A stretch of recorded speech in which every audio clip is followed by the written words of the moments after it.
Bienvenidos a Radio Uruguay, bienvenidos a La Máquina de Pensar. ¿Cómo están? Espero que estén bien. Arrancamos ahora con Gonzalo Gervás en controles de emisión. Como siempre, no como nunca. Últimamente estábamos con Matías Rodríguez y con otros compañeros como operadores, pero ya sabemos de la elegancia de Gonzalo Gervás en controles de emisión. Amigos, esta semana viene surtida y hoy vamos a hablar de arte, vamos a hablar de educación inicial. Yo creo que de alguna forma, una y otra vez, el tema de la educación surge y resurge hasta cuando nos cansa, digamos, a nivel de titulares, a nivel mediático, pero una y otra vez, porque yo creo que, bueno, no solo Uruguay, digo, en esto hay que ampliar el sistema educativo, los sistemas educativos están en crisis como otros sistemas, ¿no? Como el sistema de salud o como los sistemas culturales también, digamos, hay un momento, ya lo hemos hablado aquí, del mundo, del planeta, o por lo menos que estamos en una especie de deslizamiento o yendo hacia un lado que todavía no sabemos para dónde es, pero claramente está todo cambiando muy rápido y básicamente no quiero hacerme muy interesante, pero se sabe lo que está decayendo, pero todavía no se sabe lo que está amaneciendo, no se ve, ¿no? Como dijera ahora un filósofo que no me acuerdo quién es, un pensador, creo que fue Gramsci el que lo dijo. Amigos, para conversar de esto y bajo un poco el pretexto de que hay unos cursos que se inician ahora en el taller Barradas, que son talleres vivenciales sobre lo plástico, lo corporal, lo sonoro, lo lúdico, para docentes orientados en niños de 0 a 6 años y que tienen que ver con la educación por el arte. Vamos a darle la bienvenida aquí en La Máquina de Pensar a Salomón Azar, que es el director de Taller Barrada junto a María Teresa Smori. ¿Cómo andas, Salomón? ¿Andas bien? ¿Qué tal? ¿Cómo andas? Muchas gracias por la invitación. Salomón Azar es licenciado en Artes Plásticas y Visuales. Bueno, el año pasado te nombraron, no, el otro año, en 2016, ciudadano ilustre de Montevideo, psicólogo social, egresado de la Escuela de Club de Grabado, has expuesto, sos fundador del Movimiento de Intervenciones Urbanas, Arte e Instalación, y estás vinculado también a esto que yo llamaba educación por el arte, ¿no? Has sido presidente de la Asociación Uruguaya de Educación por el Arte, así que una pregunta muy amplia, te la han hecho muchas veces, pero bueno, digamos, no está mal reiterar las cosas que son interesantes, que hay que conocerlas, que hay que difundirlas. ¿Qué es la educación por el arte? Bueno, es interesante la pregunta como para comenzar. Para comenzar, yo diría de que para hablar de educación por el arte, yo siempre me refiero a un término que es más claro, y es educación integral. Un gran profesor de la Argentina, Ramón Lema Araujo, que fue rector del IMEPA, siempre decía que el término educación por el arte es una especie de semáforo rojo donde prestar atención, pero que la expresión correcta sería educación integral. ¿Qué es la educación integral? Aquella educación donde no solamente están las materias exactas y lingüísticas, sino las materias sensibles, claro, emotivas y creativas. Entonces, educación por el arte apela a eso justamente, a tratar de incorporar en la educación, en los programas de educación oficial, esos elementos. Es decir, procurando además un ser integral, un ser que pueda ser reflexivo, que pueda ser cooperante, no competitivo, y utiliza las materias que el arte se dispone, que puede ser no solamente lo plástico, aunque en algún momento inicial se hablaba solamente de lo plástico. Solo de las artes visuales, sí. Hoy estamos hablando de una serie del área expresiva, que está lo corporal, también lo lúdico, lo sonoro y, por supuesto, lo plástico. Sí, y digo, está la danza, el teatro, la música, la canción, en fin, incluso la propia literatura, la propia escritura, claro, cuando son un poco más grandes como expresión. La idea es, digamos, de enmarcado en esa gran corriente que se llamó de la escuela nueva, ¿no? Me imagino yo, es la idea de no solamente preparar a los chiquilines para lo intelectual, ¿no? Sino para lo sensitivo, para la imaginación, lo intuitivo, ¿no? Y lo relacional, las relaciones, ¿no? Digamos, trabajar en equipo, que eso también te lo enseña el arte, digamos, de alguna forma, ¿no? Pregunta, porque ustedes están, digamos, yo hablo de ustedes, voy a hablar con Salomón Azar, pero hablo de ustedes, porque son la gente de Educación por el Arte, y en este caso, bueno, también de Taller Barradas, que están en esto desde hace mucho tiempo, del año, me decías vos, del año 84. Y 84. Yo me acuerdo, yo te decía, fuera de micrófonos antes de empezar, que bueno, en los años 90 yo también hice un artículo ahí sobre la Educación por el Arte, y sonaba mucho junto con las ludotecas. O sea, con esto, ¿qué quiero decir? La tarea que están haciendo lleva muchas décadas, digamos, ¿no? Ahora, mi pregunta es esta: ¿qué pasó cuando apareció lo que es el bachillerato artístico? Que es muy reciente y que de alguna forma implementa muchas cosas de lo que me estás mencionando, digamos, ¿no? Que incluso hasta ahora para algunos docentes, yo lo he hablado, no está muy legitimado. Me dicen, por ejemplo, se meten en artístico los que quieren huir de matemáticas y nada más, ¿viste? O algo así, digamos, ¿no? Lo he oído, ¿no? Pero ha tenido mucho éxito con los estudiantes, porque sé que es uno de los bachilleratos más más concurrido, con más que los eligen más. Sí, del 84 acá ha pasado mucha agua por el puente, de diverso tipo, ¿verdad? En el año 84, cuando nosotros empezamos mucho antes, porque y eran una voz en el desierto, digamos, eran una voz en el desierto, claro, en ese momento. Empezamos bastante antes. Había alguna gente que estaba trabajando, pero muy poca gente. En el 84 venían de San José y G, venían a ver qué era lo que hacíamos, claro, por ejemplo. Era toda una cuestión. En el año 84 se había sacado del programa de enseñanza primaria las áreas expresivas. Se retiró. Mirá vos. ¿En la democracia o en la dictadura? En el 84. En la predemocracia estoy hablando. Pero venían a ver qué pasaba. Y recién en el año 84 se reincorporan, cuando viene la democracia se reincorpora las áreas expresivas en la educación, que nosotros nos llaman del Instituto Normal de Pando, para desarrollar nuestra experiencia de todos esos años. Entonces, de ahí ahora ha habido toda una cantidad de elementos que han ido fundamentando y han ido resaltando la actividad. Y también, perdón, tanto nacional como internacional. Perdón, también a nivel, digamos, como yo decía, como estamos viendo estos grandes cambios que hay, ¿no? Ha cambiado la sensibilidad también, hay un cambio de sensibilidad de la gente en cuanto a, ¿no? O sea, cosas que se veían como muy por encima del hombro, creo que ahora no se ven tan así. Sí, se ha valorado más. Decía que desde el 84 acá ha habido muchísimos cambios en todo. En el ámbito nacional como reconocimiento, y en el ámbito internacional, por ejemplo, desde UNESCO, desde la OEI, apoyando esta forma de educar. Eso da como la sensación que provoca un movimiento en el cual es tomado también el Uruguay por las autoridades, y crean en el Ministerio de Cultura crean una comisión de arte y educación que integramos por más de 10 años y que lamentablemente ahora no está funcionando. La comisión de arte y educación, que es tratar de vincular al arte con la educación. Ahí está. Que yo, una de las cosas que digo acá desde el punto de vista solamente de los escritores, de la literatura, es que en los liceos yo veo que la educación y la cultura van por carriles separados, digamos, en un país que es un país chico, de cercanías, con no muchas distancias, y donde hay, por ejemplo, muchos escritores. Podrían ir los escritores a visitar a los liceos, pero esto en general no ocurre. Hay como una separación.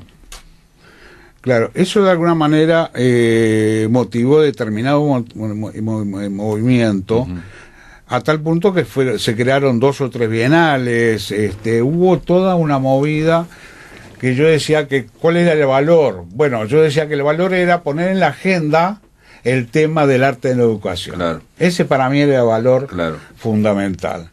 Paralelamente, hay un cambio una renovación en el programa de enseñanza primaria, se ayorna, se crea la carrera de bachillerato de educación artística. Son todos hechos que... Esos son como jalones, ¿no? Son jalones, Sí, sí. pero que son muy positivos para este desarrollo. ¿Qué es lo que estamos haciendo nosotros para apoyar todo ese movimiento? Bueno, la formación docente. Es decir, el gobierno todavía, o las autoridades todavía no han resuelto en forma satisfactoria cómo formar al maestro en esa parte, en esa área que es tan importante y tan compleja a su vez. Sí, en bachillerato me da la impresión que lo que han tomado, bueno, hay mucha gente de teatro, gente, digamos, a veces, o han ido artistas que se hacen docentes, bueno, a docentes un poco se capacitan. No sé qué ocurre, digamos, a nivel de primaria, por ejemplo, eso tampoco sé, digo, ¿no? Que, por ejemplo, en el caso de Taller Barradas, básicamente estamos hablando de 0 a 6 años, ¿no? No, estamos hablando de todas las edades. De todas las edades. Nosotros tenemos varias opciones. Nosotros tenemos un curso global, digamos, que podríamos destacar, que es el de docente coordinador de taller, que forma para trabajar con niños de escolares, jóvenes, adolescentes y adultos. Y después tenemos vertientes. Los que quieren especializarse en trabajar con niños de 0 a 3, los que quieren especializarse con los niños de 3 a 6, y los que quieren especializarse en la parte de arte, en la educación, y trabajamos con el programa actual, con todos los pintores, tanto nacionales como universales, del programa de primaria. Entonces, todas esas vertientes confluyen en un gran programa que realiza el Taller Barradas. Que eso sería dentro igual de primaria, no estamos hablando del bachillerato artístico, por ejemplo. No. El bachillerato viene, cuando terminan el bachillerato artístico, hay muchos en los últimos tiempos que vienen porque el bachillerato artístico no tiene lo docente. Claro, por eso digo. Entonces, lo que viene en el taller, esos egresados del bachillerato artístico, es a incorporar herramientas pedagógicas. Perfecto. Y en el caso, digamos, cuando decís de 0 a 3 años, estamos hablando que es incorporar a esa educación también el arte para niños tan chicos. Claro, nosotros le llamamos a esa parte de escenarios estéticos, ¿verdad? Es decir, ¿qué trabaja la parte de 0 a 3? Trabaja lo que puede ser la exploración, la sensación, lo emocional, claro, los entornos, la simbolización, y acompaña el arte en su entorno, pero fundamentalmente trabaja lo que es sensible, lo que es a través del tacto, de la mirada, del gusto, del oído, va desarrollando cierta sensibilidad hacia el arte.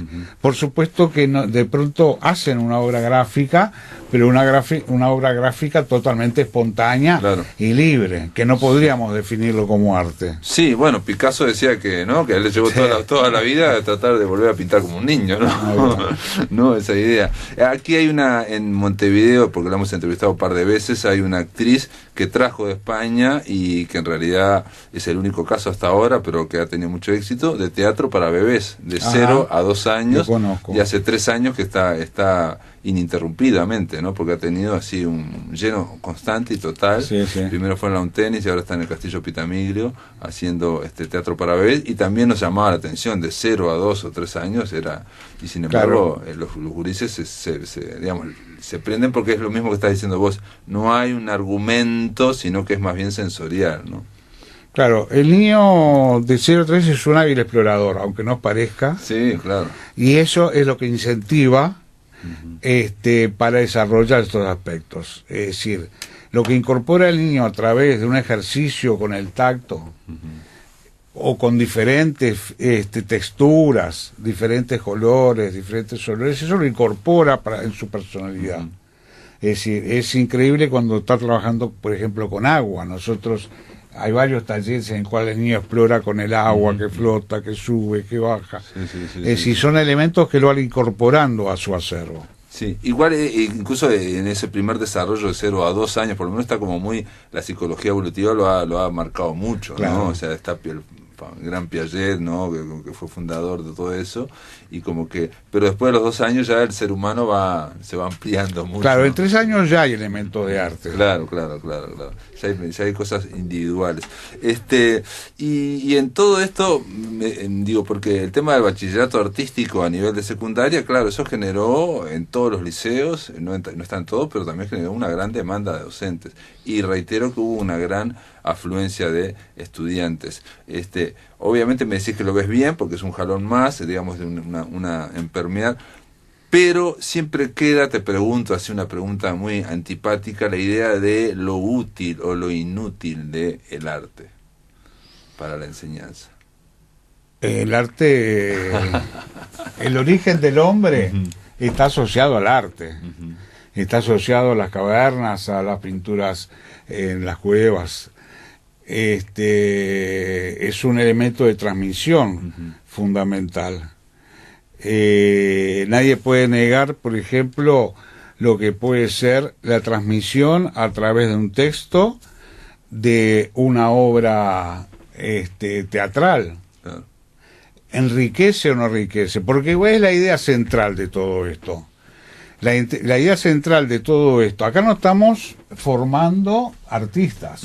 No, ni operarios, ni digamos... Acá estamos formando personas, seres sensibles, seres creativos, etcétera. Entonces, ahí vamos. La función del arte puede ayudar a crear esos seres. A través justamente de la práctica y el conocimiento. Aparte estamos en un momento, por ejemplo, leí hace muy poco, bueno, y ayer, el lunes pasamos una charla de Gerardo Caetano, que también decía algo similar, en el Museo Figari, precisamente el año pasado, pero yo ya lo había leído por otro lado, de que en los próximos 10 años, por eso el deslizamiento, el avance, el cambio es muy rápido y no nos damos cuenta, en los próximos 10 años al menos el 50% de los trabajos van a cambiar, van a desaparecer, y hablaba de hasta un 70% de los trabajos. Cuesta imaginarse eso, ¿no? De los trabajos que conocemos ahora, y que va a haber una especie de, creo que hablaba de 50% de trabajos nuevos que no conocemos ahora todavía, que se están generando nuevas necesidades, y para eso muchas veces es necesario también la creatividad, personas que se puedan ser más flexibles y no para encarar un momento que estamos de incertidumbre, ¿no? Es que justamente uno de los aspectos que son centrales es el desarrollo de la creatividad. Desarrollo de la creatividad que te permite adaptación a nuevas situaciones, es decir, dar respuestas nuevas a nuevas situaciones. Lo tradicional es el miedo al cambio. Sí, claro. El miedo a lo que va a venir, claro. El miedo a la pérdida del conocimiento anterior. Si nosotros desarrollamos la creatividad a través de nuestros cursos, eso va desapareciendo, porque hay toda una práctica justamente que está orientada a eso, está orientada a la adaptación a nuevas situaciones, a poder expresarse libremente, sin prejuicios, sin ningún tipo de inhibiciones. Bueno, y la inhibición es uno de los elementos que coarta la creatividad. Claro, la inhibición coarta la creatividad, ¿de acuerdo? Y aparte otra cosa que el arte está acostumbrado en general, digamos, el impulso artístico, a tratar de buscar lo desconocido, no lo conocido, ¿no? En arte se busca lo no dicho, no ya lo dicho, ¿no? Esa es la idea siempre, ¿no? De tratar de arriesgar. Vamos a hacer una pausa, amigos. Estamos conversando con Salomón Azar, director del Taller Barradas. Después de la pausa continuamos aquí por Radio Uruguay. En el aire de Radio Uruguay, La Máquina de Pensar.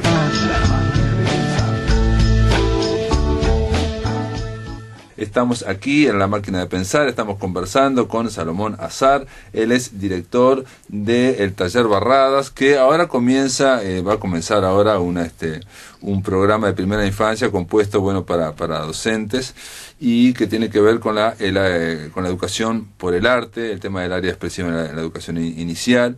Y estábamos hablando vos estabas hablando de alguna forma en el bloque anterior, no solamente de lo que forma a la persona el arte, sino que también la forma para ser más independiente, por lo menos aspirar, ¿no? A ser más creativa y a tratar de combatir las inhibiciones, en fin, a expresarse, ¿no? A expresar el ser interior, el famoso ser interior, ¿no? Buscar un estilo, digamos, ¿no? Que es lo que en general el arte lo hacía históricamente, siempre lo hizo, ¿no? O sea, claro, lo que hacían los artistas era más o menos cuando venían un chiquilín más o menos, decían, bueno, vos tal cosa, tal otra, digamos, ¿no? Era una cuestión más informal, ¿no? Ahora se está formalizando. Incluso te diría que con los escritores, hasta la década del 70, 80, lo que hacían eran tertulias, bueno, se acercaba uno a acercar las cosas.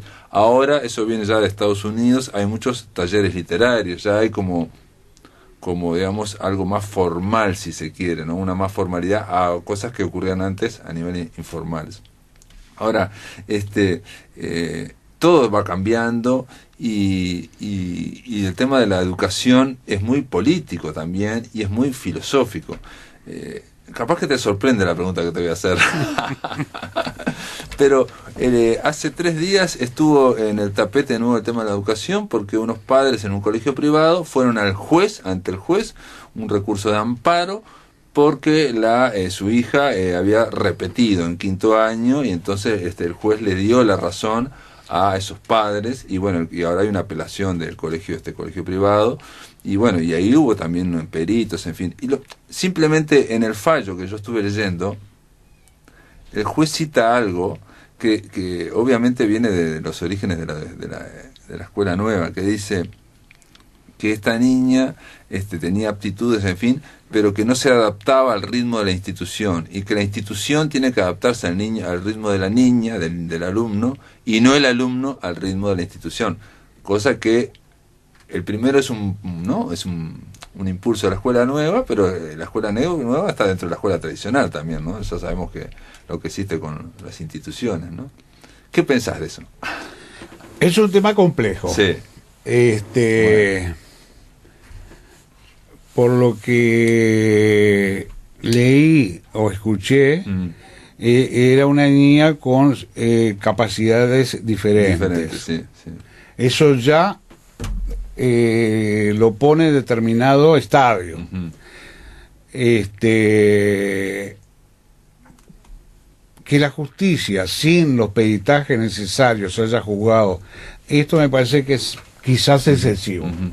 Hubo peritaje, pero yo lo que me parecía, igual no me parecía bien, y lo quiero aclarar, que esos peritajes fueron aportados por los padres, digamos. No hubo, el juez nos llamó a peritos neutros del Poder Judicial, entre otras cosas porque tenía que contestar en 15 días también, y entonces lo que hubo es la parte actora, que son los padres, trajeron estos peritajes, y la otra parte no trajo nada, y entonces marchó, digamos, ¿no? O sea, claro. Uh-huh. Pero atrás de todo esto alguien decía un detalle, que entre padres que van al Poder Judicial a protestar por la repetición y padres que en otros sectores más humildes o populares, madres, van y le pegan a la maestra, uh-huh, si se quiere es la misma reacción, ¿no? O sea, es poca resistencia a la frustración, si se quiere, digamos, ¿no? Y una cierta falta de diálogo, ¿no? En ese sentido, ¿no? Entonces recurrir, en este caso, al Estado, ¿no? Judicializar esos conflictos. Sí, es el peligro fundamental de esto, más allá de quién tiene razón, que yo me inclino a creer que tiene razón el colegio. ¿Sí? Sí. Porque muchas veces hay ritmos que hay que seguir. Nosotros en nuestros cursos, aunque parezca inusual, estudiamos el tema de los ritmos de los alumnos. Uh-huh. Y de alguna manera los vamos acompañando, ya sea frenando, ya sea acelerando. Uh-huh. ¿Qué es lo que ocurre? Es mucho más sencillo lo nuestro, porque nosotros tenemos un docente, tenemos un observador, uh-huh, tenemos un director, que de alguna manera está siguiendo atentamente, claro, y la cantidad de gente es mucho menor, uh-huh, por supuesto. Entonces el tema de los ritmos es un gran tema. ¿Qué ocurre aquí con la chica? Tiene todo el derecho a seguir, uh-huh, pasando de año, pero quienes la acompañaron en 4 años aconsejaron, uh-huh, que de alguna manera se tenía que tomar una pausa, claro, tenía que tomar una maduración. Uh-huh. Yo creo que eso se tendría que haber tomado en cuenta. Se dramatiza mucho también el tema de la repetición, se dramatiza como que es una bueno, pérdida eso, del año, claro. la famosa, ¿no? O sea, estamos hablando que perder un año, digamos, no perder, eso no, esa idea de pérdida del año está si uno lo plantea como una carrera, ¿no? Como una carrera de postas, que es precisamente la de la educación tradicional, ¿no? Y no como un proceso que es personal. Ahora, también me parece a mí, te pregunto, que cuando tratamos de grupos y cuando tratamos de programas, siempre hay un ritmo institucional. Inevitablemente el grupo lo pone. Eso es historia, no sé. Es que es así. El otro tema, el otro peligro, más allá, sacando a esta chica de por lado, y digamos, de alguna manera dándole loas a los padres que tratan de que esa chica se siga preocupan, adelante, evidentemente, se preocupe, claro, evidentemente se preocupan. pero imagínate Es obvio. si prospera la judicialización de la educación. Entonces, ¿cuántos podemos reclamar ante la justicia? Es decir, tal examen o tal prueba o tal cosa. Y ahí se crea, primero, que no es lo idóneo. Segundo, creo que tenemos que apoyar, más allá de la diferencia que podamos tener con las autoridades o con los sistemas de la educación, podemos tener diferencias, pero tenemos que apoyar la educación pública y tenemos que apoyar la educación, porque allí se crea también una nueva discriminación. Yo puedo pagarme un abogado, Claro, sí. y él no puede pagarse un abogado. Entonces sería el caos. Sí, no, total. y puedes pagarte un abogado, de repente puedes pagar o conoces a peritos importantes, grado 5, y hay otra persona que no conoce absolutamente a ningún perito, y entonces no es tan fácil, digamos. Y en esos temas lo efectivo funciona mucho también. Sí, y yo te pregunto, mirá el cambio que te voy a hacer, o sea, lo van a hacer, me estás complicando la tarde. Mira, ¿qué hubiera hecho Gesualdo en esta situación? Gesualdo Sosa, uno de los pedagogos que ustedes han trabajado, el año pasado también estuvimos hablando, hicieron una exposición ahí en el Museo Figari, y Gesualdo Sosa es alguien también de la Escuela Nueva, generó una experiencia muy importante allá en Colonia Riachuelo, digamos, ¿no? Y realmente donde buscaba esa cuestión intuitiva e integral que hablabas vos de esta educación de los niños, ¿no? Y bueno, aparte que escribió un pedagogo importante. ¿Qué hubiera hecho Gesualdo? ¿Qué hubiera hecho Gesualdo, con el juicio o con la niña? No, con el problema de la niña, porque hay un problema. Yo creo de que la ventaja que tenía Gesualdo un detalle que dijeron, no quiero hablar sobre la niña, porque aparte es un caso, digamos, que no conocemos todos, pero decían que como que se enteraron de la repetición 15 días antes, 20 días antes, digamos, ¿no? O sea, ahí no hubo un proceso de acompañar también, no sé. Bueno, los problemas de comunicación son frecuentes, no solamente en la educación, sí, en todos lados. Sí. Pero la escuela de Gesualdo no diferencia claramente los pasajes de grados. Entonces vos podías estar en un 2,5. Claro. No sé si me explico. Sí, perfectamente. Y ni que hablar que ya no existían en la parte que él dirige con la parte de arte, que era la extensión de los niños que salían de la escuela. Claro. Para decir que ahí todavía se disimulaba más. Ahí no había repetición, digamos. No había repetición. El fantasma de la repetición que está parece un castigo si lo planteamos como una carrera de postas, ¿no? O sea, primero, segundo, como si fueran caballos que van avanzando, ¿no? Y en la parte regular, por ser una escuela rural, tampoco había una cosa tan tajante. Pero de cualquier manera... perdón, y aparte en la escuela rural convivían también distintos grados, ¿no? Por eso, en la misma sala. En la misma sala, claro.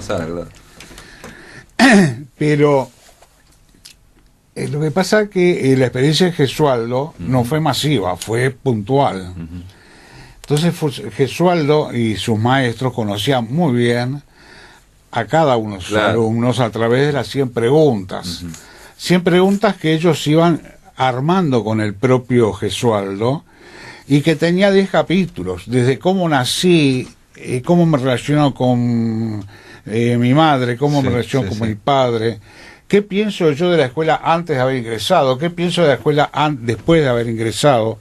¿Qué es lo que es una piedra? ¿Qué es lo que es una nube? Es decir, hay toda una serie de encuestas en la cual los propios niños participan, que hacía que sus maestros conocieran a fondo tanto las virtudes como los defectos de Sí, cada sí, uno o un de ellos. perfil. Pero Digamos, estamos hablando de un grupo... de los años. Bueno, pero digo, fíjate vos que con el avance de la informática, el avance de la computación, sí. con todo se podía, no sería tan imposible de contestar un cuestionario como esto, que es muy personal. Voy a leer solamente para que sepan algunas de estas preguntas que hacía, estas 100 preguntas que hacía Gesualdo Sosa.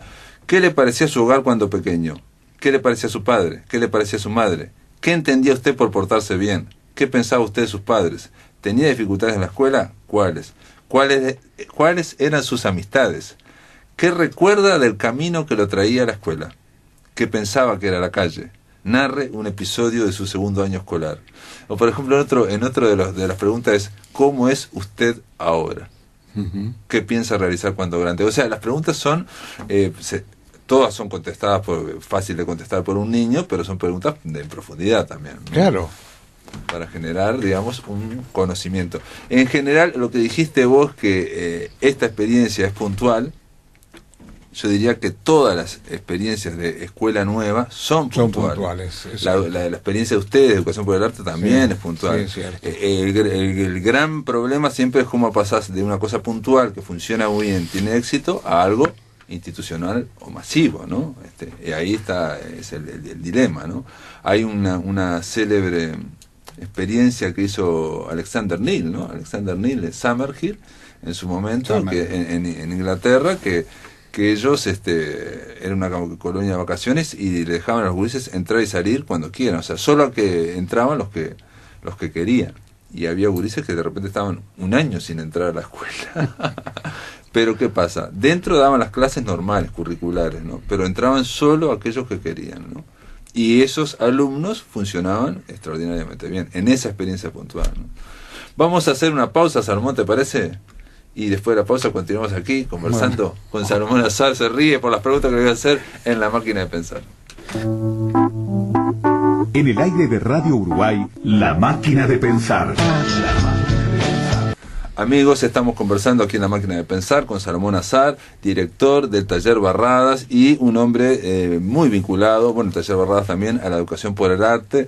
Decíamos ahora fuera de micrófonos que esto está bien tenerlo claro. Una cosa es la educación formal, la institucional, la de los programas, estatal o pública o no pública, privada, en fin, y otra cosa es la educación no formal, ¿no? La educación no formal puede ser más integral, puede ser más puntual, se puede experimentar más, ¿no? Que es dentro de la no formal, bueno, es donde se han hecho las grandes experiencias de la escuela nueva, y bueno, y donde ustedes están en eso, ¿no? Están haciendo están haciendo experiencias que después, como dijiste vos, pasan 30 años y bueno, viene el bachillerato artístico, de alguna forma el Estado lo asume, digamos, y lo hace formal, lo formaliza.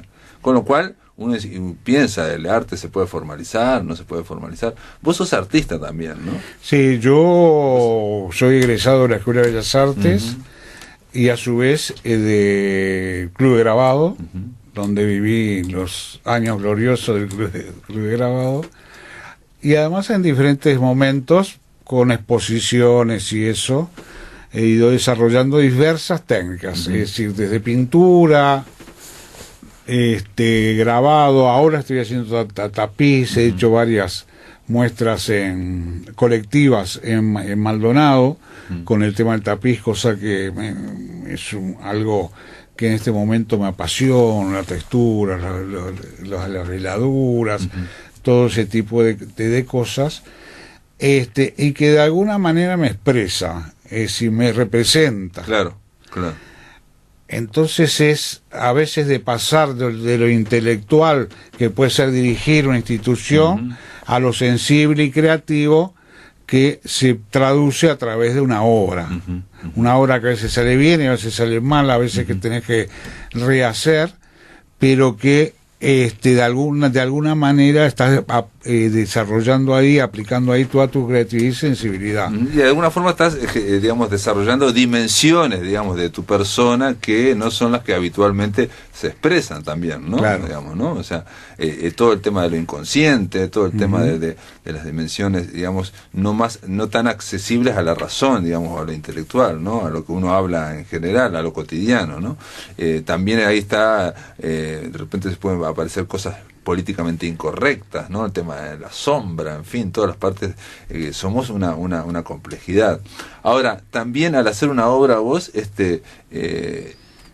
al ponerla en el circuito artístico, también tiene todo sus complicaciones, digamos, ¿no? O sea, tiene su lógica el circuito artístico. Que no es la lógica, digamos, del arte que se hace a nivel de educación. Sí. Es otra lógica. Nosotros tenemos una trayectoria en ese sentido que tú hablas, de determinadas experiencias, ¿no? Determinadas experiencias que hemos hecho, que se llama intervenciones urbanas. Estas intervenciones urbanas, de alguna manera, colaboraron los docentes del taller, fue un trabajo colectivo, que yo ahora me pregunto cómo logramos, hicimos eso, porque era un descalabro. La preparación de eso meses nos llevaba, porque eran esculturas de papel, que luego fueron expuestas frente al Cabildo, fueron expuestas en la Biblioteca Nacional, en el corredor de la Biblioteca Nacional, etcétera. Entonces, que integraba no solamente la parte plástica, sino que integraba la danza e integraba la voz. Tuvimos el privilegio de que Rubén Yáñez grabara para nosotros expresamente para una de las intervenciones, cosa que es emocionante, un gran hombre. Bueno, entonces, ¿cómo eso se va desarrollando? Se va desarrollando hasta ahora que estoy haciendo una obra más individual, más personal, en la cual a veces uno se interroga sobre por qué tal tema. ¿Por qué? Después que ocurre en general, después ¿no? que se expresa, ¿no? ¿Por qué aparecen esos temas? Esos temas. Entonces, por ejemplo, en el 2015, sí, 2015, trabajé sobre las 3 mujeres de fuego. Las 3 mujeres de fuego, ¿qué son? Que eran,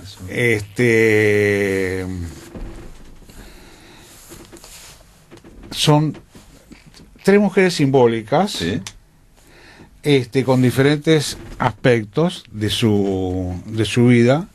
Isadora Duncan, una, la mexicana, Frida Kahlo, y una poetisa uruguaya, la que mata al marido. Delmira Agustín. La Delmira, sí, Delmira, Frida y Isadora, ¿no? ¿Por qué trabajé en eso?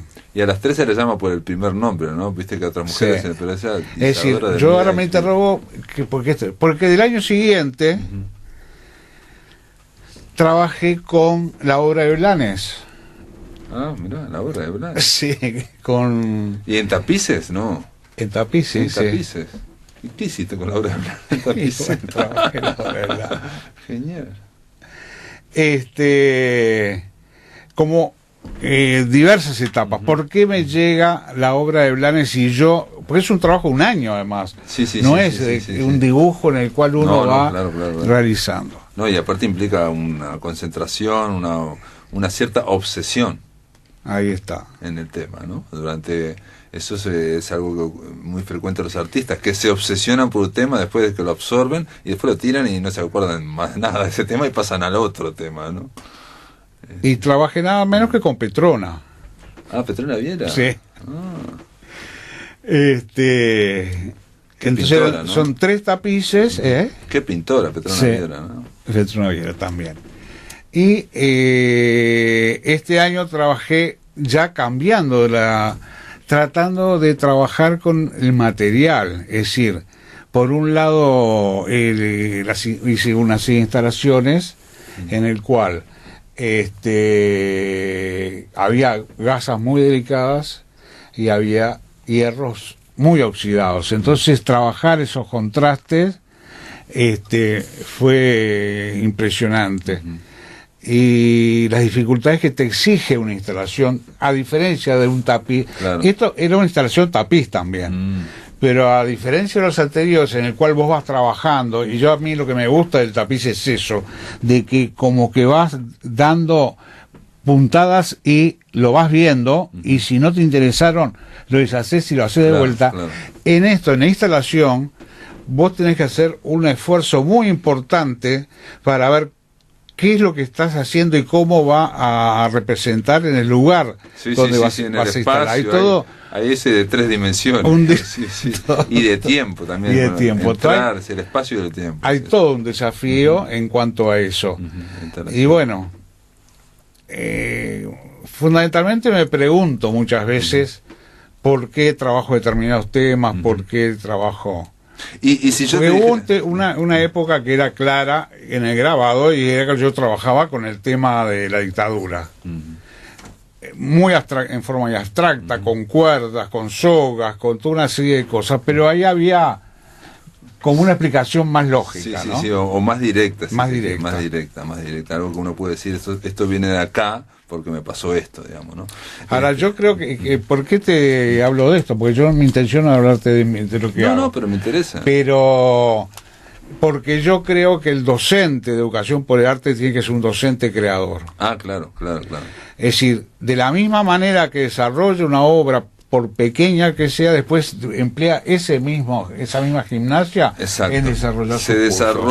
desarrollan, insisto, áreas, dimensiones de la persona que si no sos artista no se desarrollan, ¿no?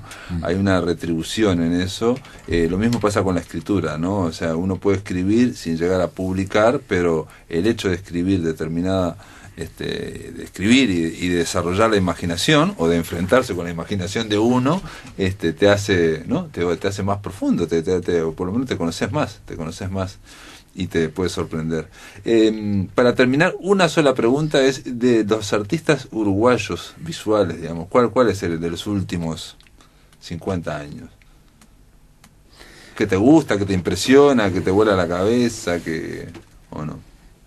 De los artistas, Barradas, por supuesto. Barradas, sí, tercer Barradas. No hay. Me estás hablando de forma General, universal. Sí, universal. Que te gusten a vos, digamos. Sí. No, Barradas es un pintor que me atrae muchísimo. En diferentes circunstancias. Me interesa mucho la obra de la gente que rompe con los esquemas, Nelson Ramos. La gente que trabaja con mucha textura también me gusta. Que en la década del 70, 80 por ahí había varios, ¿no? Por ejemplo, ¿un nombre de aquellos? Y por ejemplo, Cardillo trabajó mucho con la textura en grabado, pero mucho con textura. Y bueno, hay muchos. Muy bien. No te voy a seguir insistiendo. Salomón Azar, director del taller Barradas. Reitero, un placer hablar contigo. Gracias por estar acá en La Máquina de Pensar. Gracias por estar acá. Bueno, gracias a ustedes por la invitación y a las órdenes. Perfecto, amigos, se terminó La Máquina de Pensar. Mañana nos va a visitar Ana Mañabosco, que vamos a hablar sobre la exposición Para que no me olvides, que está en la Fundación Banco República, que propone esa exposición conocer la importancia del retrato fotográfico en la vida de los uruguayos. Vayan a verla, es de 10 a 16, hasta las 16 horas, cierra muy temprano. Eso está en el Museo de ahí de la Moneda, al lado del Museo del Gaucho. Y hay hasta una cámara de 1898, hay un estudio, la recreación de un antiguo estudio fotográfico. La verdad, vale la pena. Y después vamos también a recibir al director Leonardo Martínez para que nos hable del Festival Cercanías Teatro Litoraleño en Montevideo, que ya comenzó del 14 al 28 de febrero a las 21 horas. Va por Sala Verde y vienen 4 espectáculos del interior, 2 de Paysandú, 1 de Fraiventos y otro de Carmelo. Esto es todo, amigos. Ahora viene Visión Nocturna, que lo pasen muy bien.